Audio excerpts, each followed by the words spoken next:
예, 안녕하세요, 여러분. 오늘 고려대학교 해상법 주간 브리핑 제 10호입니다. 첫 번째는 항만에 건설되어 있는 크레인에 대한 이야기를 좀 할까 합니다. 우리가 뭐 컨테이너 선박들 항구에 이제 접안하게 되면은 이제 겐처리 크레인이라고 큰 크레인을 통해서 이제 화물, 저 컨테이너 박스를 이제 이동시키지 않습니까? 그 크레인을 이제 국산화시켰다는 기사가 났습니다. 한 12년 동안 중국에서 만든 크레인이 지배를 하다가 이제 국산화가 드디어 되었다는 그런 이야기입니다. 아주 좋은 내용의 그 소식이라고 생각합니다. 저는 이 크레인과 관련되는 법률 문제를 조금 말씀을 드리겠습니다.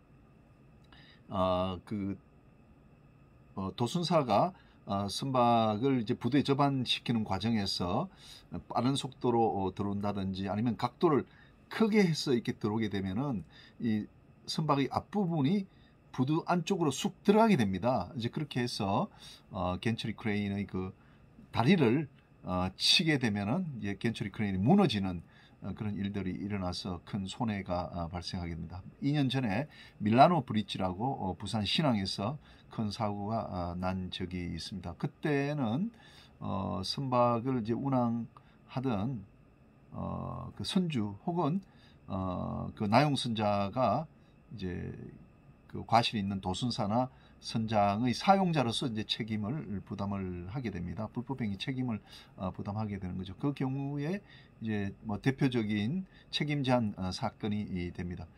손해배상을 부담하는 선주나 그 나용선자는 책임을 상법에 따라서 일정한 액수로 이제 제한을 하게 됩니다. 한 총톤수 한 3만 톤 정도면 한 50억 정도로 50억 원 정도로 책임이 제한이 되게 됩니다.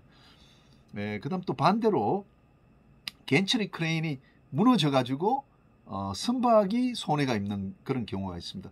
뭐 태풍 매미 같은 경우에 이게 겐처리 크레인 팔이 있습니다. 긴 팔이 이게 떨어지게 됩니다. 그러면 컨테이너 선박 위에 이게 떨어져 가지고 컨테이너도 손상이 나고 선박 자체도 손상이 나게 됩니다. 그러면 부두 운영 회사가 이제 책임을 져야 되게 될 겁니다. 뭐 항만공사는 이제 단순히 그 정부로부터 이제 그 관리를 위임받은 사람이고 운영은 전부 항만 운영 공사 뭐 GTO가 하기 때문에 그런 운영사가 이제 불법행위 책임을 이제 부담을 하게 되고 또 뭐 계약상 책임을 부담하는 경우도 있게 될 겁니다.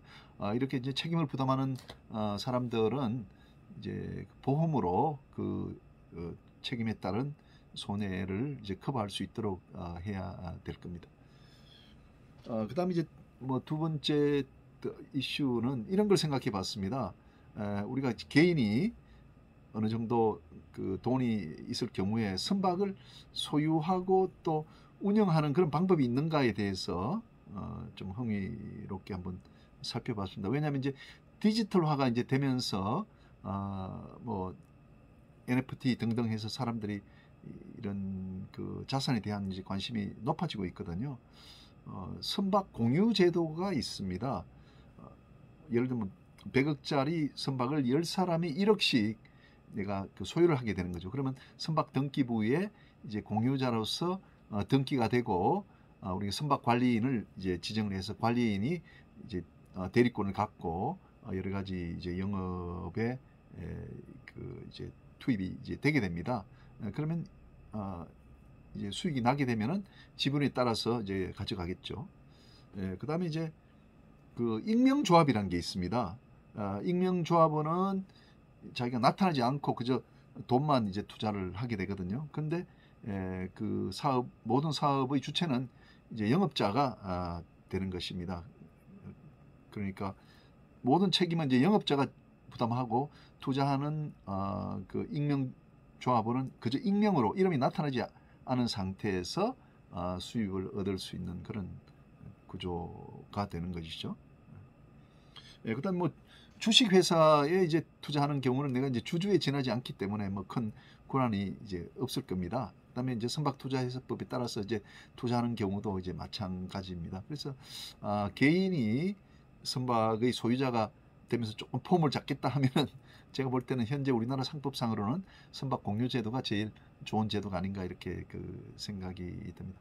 그다음 이제 세 번째는 뭐 드론과 관련되는 이야기도 조금 적었습니다.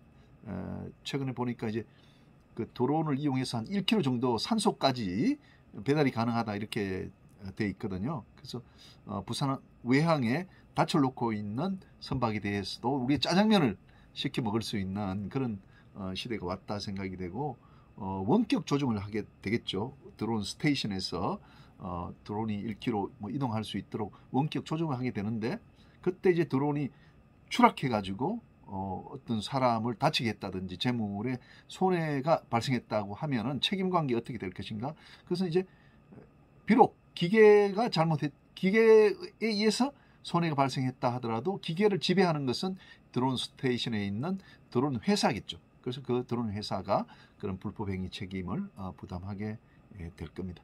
예, 이상 간단하게 살펴봤습니다. 감사합니다.